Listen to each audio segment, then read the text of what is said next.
What's going on, you guys? This is DerekJ Speaks, and we're here to talk about WWE SummerSlam 2025 that just went off the air with a brand new World Heavyweight Champion crowned, and his name is Seth Rollins, which is not a huge surprise to a lot of people who have been reading the dirt sheets and have been looking up news over the past several weeks, ever since Saturday night's main event, where Seth Rollins seemingly injured his knee in a match against LA Knight. And then it didn't take long for the days following that incident for news and rumors to start circulating around the web, hinting at the idea that this whole injury to Seth Rollins was a ruse, was a fake, was part of a storyline, and that got people to start speculating and predicting a certain outcome for the SummerSlam Night 1 main event, and that is exactly what took place. After a very good match between Gunther and CM Punk for the World Heavyweight Championship, a very good wrestling match, which I want to emphasize, because lost in this whole cash-in stuff will be the fact that Gunther and CM Punk had a damn good match on this show. It was very physical. It saw Gunther kicking Punk's ass for a majority of it, but it was still a very good match. Very brutal, very stiff, but very entertaining, and even saw some color, as at one point late in the match, Gunther was gloating on top of the announce table on the outside, and Punk swept his legs out from underneath him. He landed face first onto the monitor on the table, because they cut away for a very long time, and when they cut back to Gunther, he came up busted open. Just complete crimson mask on his face. And from that point on, Punk was making a big comeback once the both of them got back into the ring. We saw Punk get Gunther up for the GTS, but then Gunther managed to slip out of it. He locked in a sleeper, which Punk managed to escape, and then he hit one GTS, and Gunther kind of stood there. He had his head tilted back, but he just kind of stood there for a bit, and then Punk scooped him back up, hit him with a second GTS, laid him down, and got the 1-2-3. And CM Punk is world champion for the first time in many, many, many years, well over a decade. I honestly can't remember the last time CM Punk was world champion. It's probably 12 years ago, honestly. So this big emotional celebration to close the show. He's holding the championship. He's cradling it. He's looking down on it. You see his face getting all emotional and teary-eyed, looking at the referee and all that. And then once he finally stood up and held the championship high above his head, that's when Seth Rollins' theme music hit, and the fans went crazy. And out came Seth Rollins on the stage with Paul Heyman and his briefcase and crutches. He was hobbling out on two pairs of crutches and had a giant knee brace on his knee, and it looked like he was just taunting CM Punk, and the commentators were playing it up like, oh, this is just a reminder that he has a year to cash in and all that. So then Seth goes to turn around, walk away, but then he stops himself and he chucks the crutches away. He starts to take off the knee brace, and then he very casually starts running down to the ring. He gets in the ring. Punk, he tried to fight him off, but clearly exhausted from that brutal battle against Gunther for 20 plus minutes. He doesn't have a whole lot of energy. Rollins overcomes him. He starts beating him down with the briefcase. He officially cashes in. The bell rings, hits a stomp, and Seth Rollins walks away as the brand new World Heavyweight Champion. This was a great finish. This was very well executed, very well played out, and even though a lot of people, and I do mean a lot of people, have been calling this finish for several weeks, they called this miles and miles ahead Even I did. Once I became more aware of the situation with Seth and his injury, I had a feeling of what the outcome was going to be. But even still, it was executed very nicely.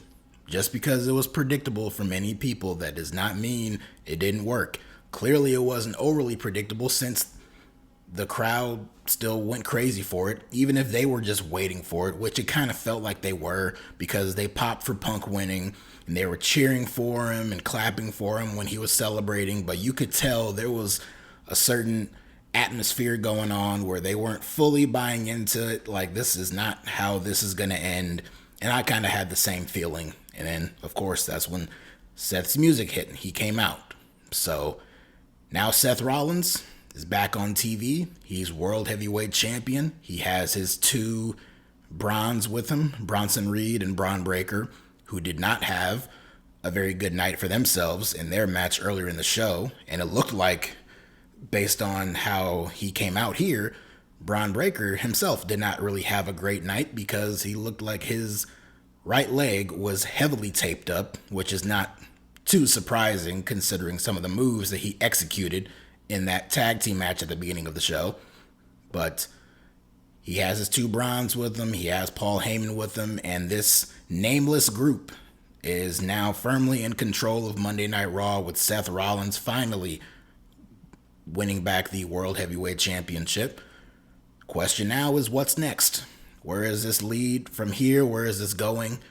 I imagine we're going to get Rollins and Punk again, because this is a never-ending feud between these two. I'm not sure how quickly we're going to get it, because I can foresee a scenario where if Rollins, for example, were to defend that championship at the next PLE, which is Clash in Paris on August 31st, I don't think he'll defend it against Gunther.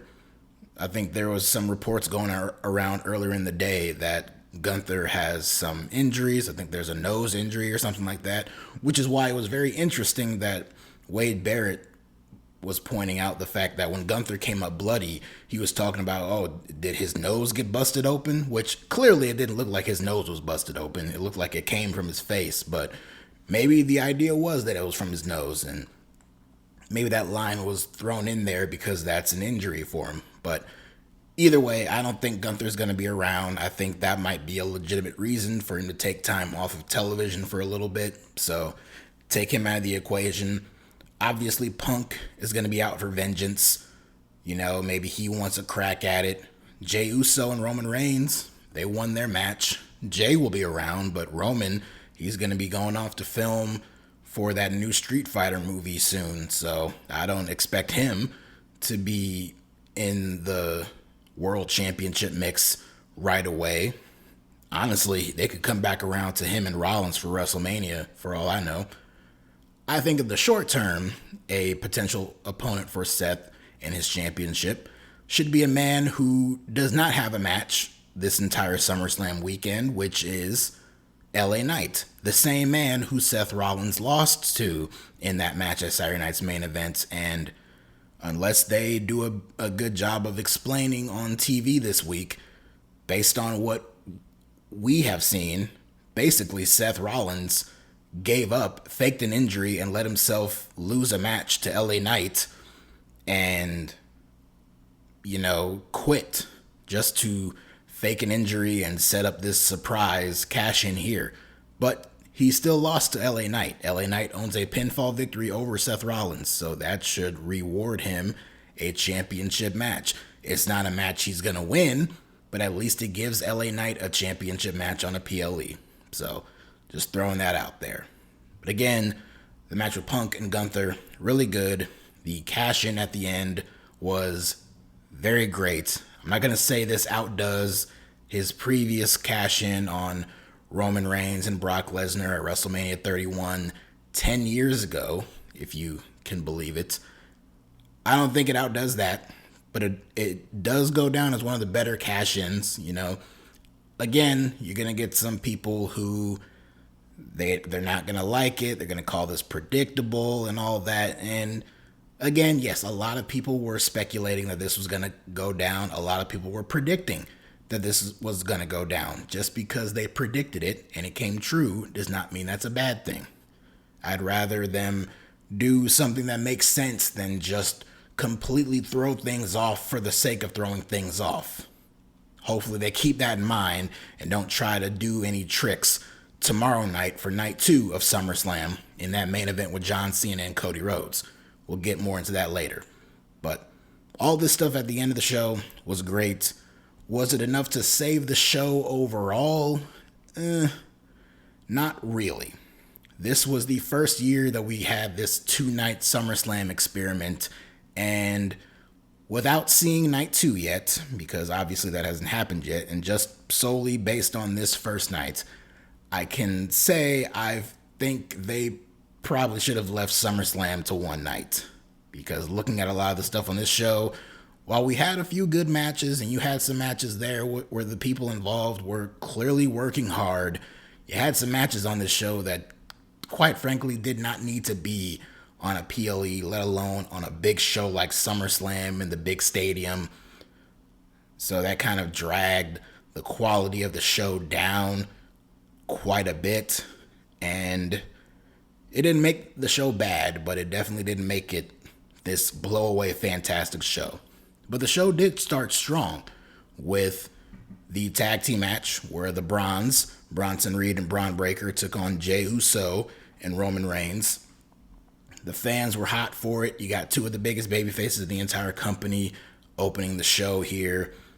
And these guys went out there with a mission to basically kill each other and themselves. Because some of the moves that they were doing in this match, some of the dives, yes, there were dives from people like Roman Reigns and Bronson Reed and Braun Breaker in this match that were almost catastrophic. Roman Reigns hit a giant dive, clearing the top rope and landing on both Braun Breaker and Bronson Reed. He had to tuck his head at the very last possible second, because had he didn't, he would have landed directly on top of his head, which looked brutal. Bronson Reed at one point hit a suicide dive to the outside onto the baby faces a little bit later on in the match. And I mean, he cleared it pretty well, but that too almost looked pretty ugly. Braun Breaker did that thing where he does that leaping clothesline onto somebody over the announce table. He did it to Roman Reigns. Now, I don't know if that's where he possibly injured his knee, if it was on that one, or if it was on the one he did a little bit earlier where he attempted to do it on Jey, but then Jey moved out of the way and then Braun just collided into the announce table and just crashed into it. So most likely it was probably on that one. But the match was still fun. It was a fun opening match, and the big story was towards the end where Braun Breaker was sizing up Jey Uso, gearing up to hit him with a spear, and as he charged at him, Roman Reigns comes in and shoved Jey out of the way, and he ate the spear from Braun Breaker. So he saved his cousin there and was very selfless in taking that move. But then Jey Uso super kicked Braun Breaker out of the ring. He hit his own spear, albeit weaker, on Bronson Reed, laid him out with an Uso splash, and he got the pinfall victory for himself and Roman Reigns on this show. So, I'm not too surprised because, again, Roman Reigns and Jey Uso are two of the biggest stars in the entire company. Shouldn't be a surprise to see them win on a PLE. I was hoping that they would put over the young guys here, the new heel crew with Braun Breaker and Bronson Reed, who they're trying to establish as a dominant act on the show. They've put them over pretty strongly, especially Breaker, over a lot of guys on the show in recent months. So I was hoping we could get a win for them, especially a win for Braun Breaker over Roman Reigns, potentially. But they didn't do that. But they still hung in there with them. They dominated majority of the match, and they made for a fun match. And speaking of fun tag team matches, probably even more fun than this opening match was the celebrity tag team match right before the main event, as Drew McIntyre and Logan Paul took on Randy Orton and Jelly Roll.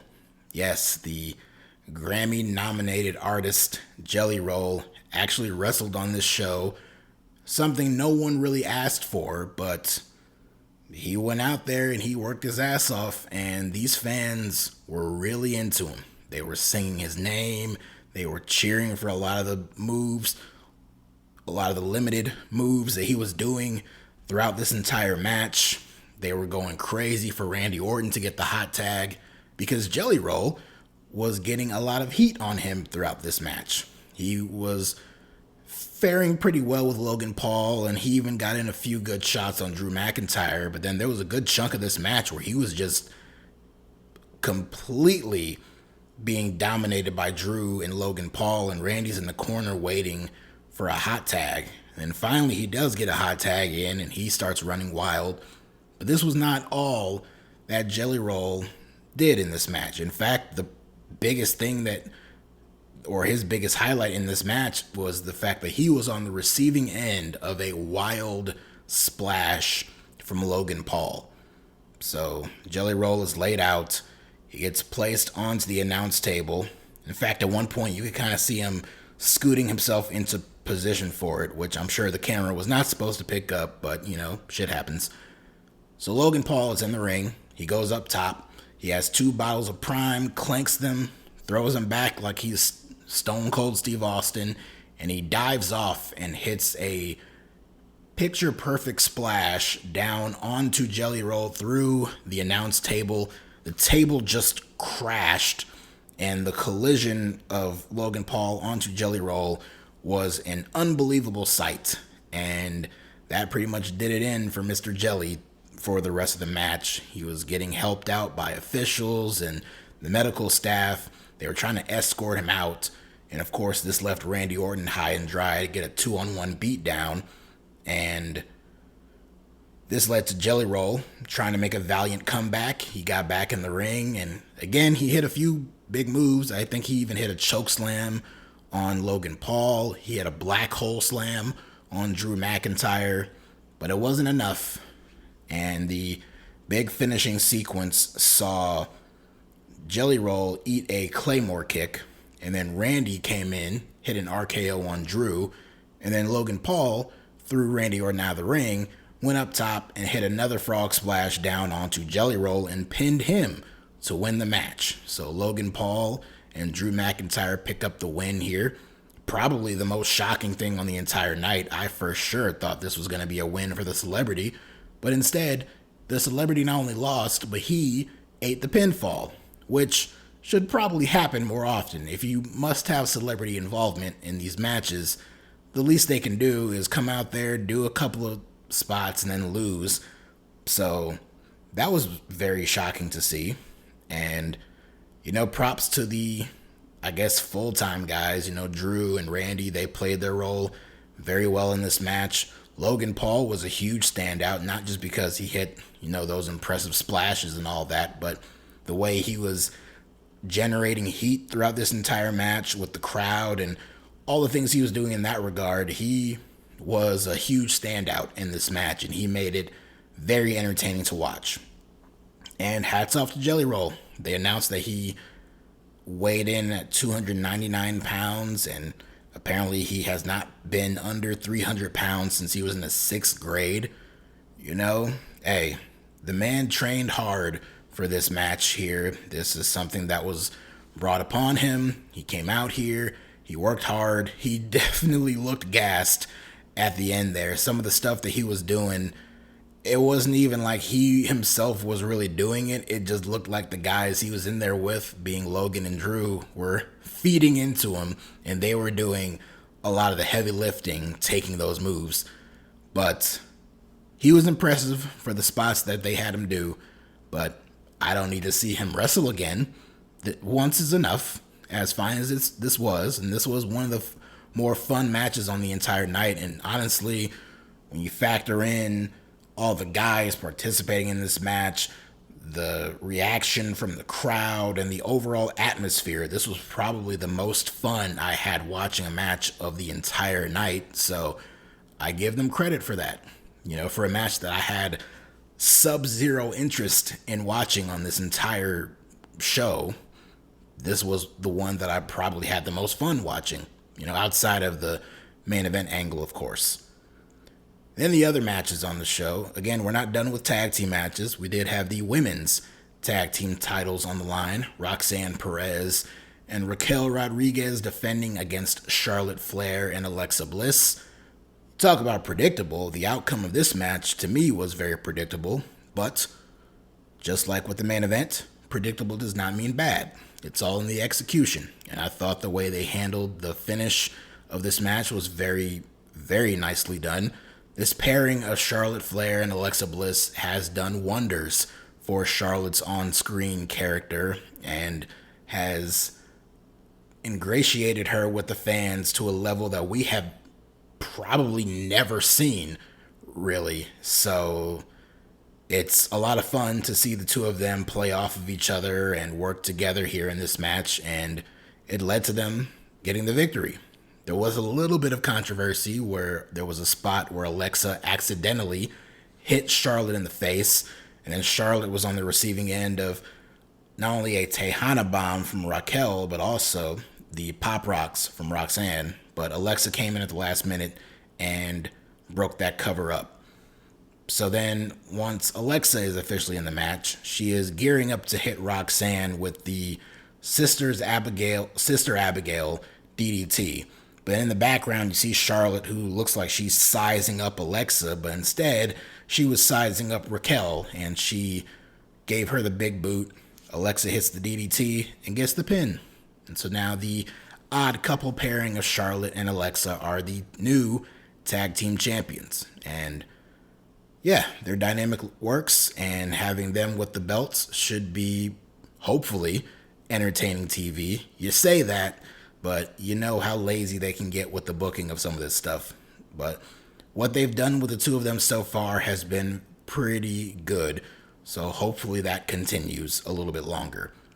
Speaking of the women, we had a women's championship match on this show. Tiffany Stratton defending the championship against Jade Cargill. Outside the Jelly Roll match, this was probably another match that I had very little interest in seeing, because once you strip away the threat of Naomi cashing in during this match and the fact that both women are baby faces, when at least one of them, if not both of them, are far better in the heel role, so they're miscast in this match, the dynamic just felt very off, and I wasn't really expecting much from this match. But from what they did, it was pretty good. It was very quick. It was less than 10 minutes. The two of them went out there and they just looked like, I don't want to say they were rushing through their spots, but they were on, like their mode was very much sped up with a lot of the big moves that they either hit or were going for. And the finish, even though it was set up, it still felt like it came out of nowhere. But it only felt like it came out of nowhere because the match was so sped up. Like, this looked like a 15 or 20 minute match condensed into a 7 or 8 minute match, with the way it was kind of paced and done. But in the end, Tiffany Stratton, she pulls off the win and she retains her championship over Jade Cargill after Jade she hit a Jaded, but Tiffany, with the way it was done, she rolled her up and she was pinning her, but she kind of rolled her all the way over to the ropes, so there was a rope break. So she got Tiffany up onto the middle turnbuckle and she was setting up for an avalanche Jaded, but then Tiffany slipped out of it and basically flung Jade off of the top there, and then she goes up top herself and then hits the prettiest moonsault ever, and she retains her championship. I'm fine with that finish. Jade, she looks great, and she is going to be a huge star for this company. I personally don't think she is quite ready for the spot of being a champion. Now, I say that, and they could end up putting that belt on her in 3 weeks at the next PLE, or next month, or something like that. Very possible.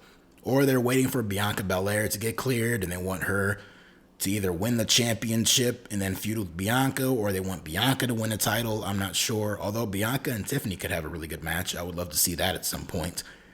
Regardless, I think they're going to want to pair off Jade and Bianca for the championship at some point in the future.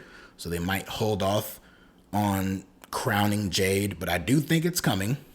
And if they were to do it, maybe it'd be in their best interest to turn Jade heel first and then do the match and then put the belt on Jade, because I feel like one of these two, between Jade and Tiffany, one of them should be a heel. And, you know, Tiffany as a babyface, not that great of a character, but the fans still cheer crazy for her. She, between the two of them, got easily the biggest reaction in this entire match. And the fans were firmly in her corner to win this match. But, yeah, I don't know. Something's got to give as far as that's concerned.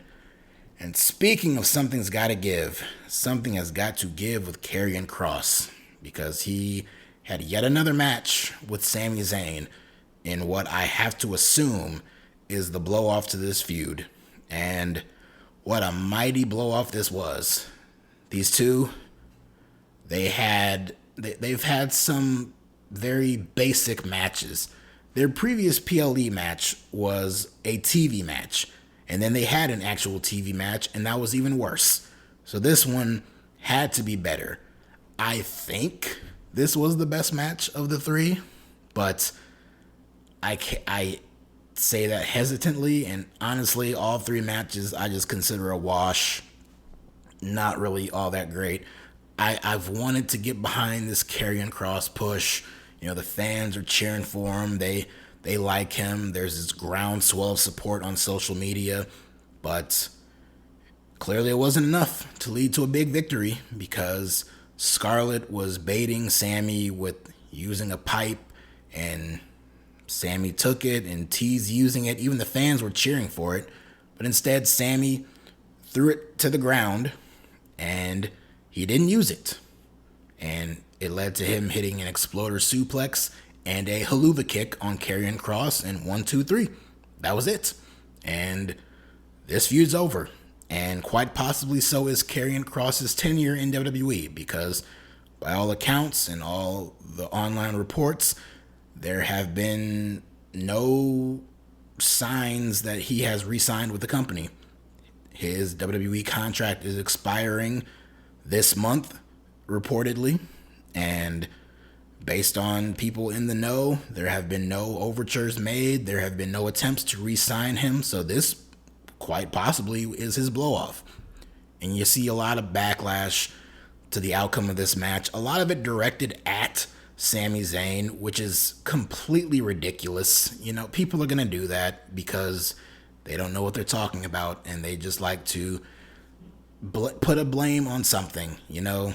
Oh, this is all Sammy's fault. Why does Sammy have to always win and always have these matches booked this way? As if Sami Zayn has any control over the booking of these shows and these matches and like that. These guys do what they are booked to do, and Karrion Kross was booked to lose this match.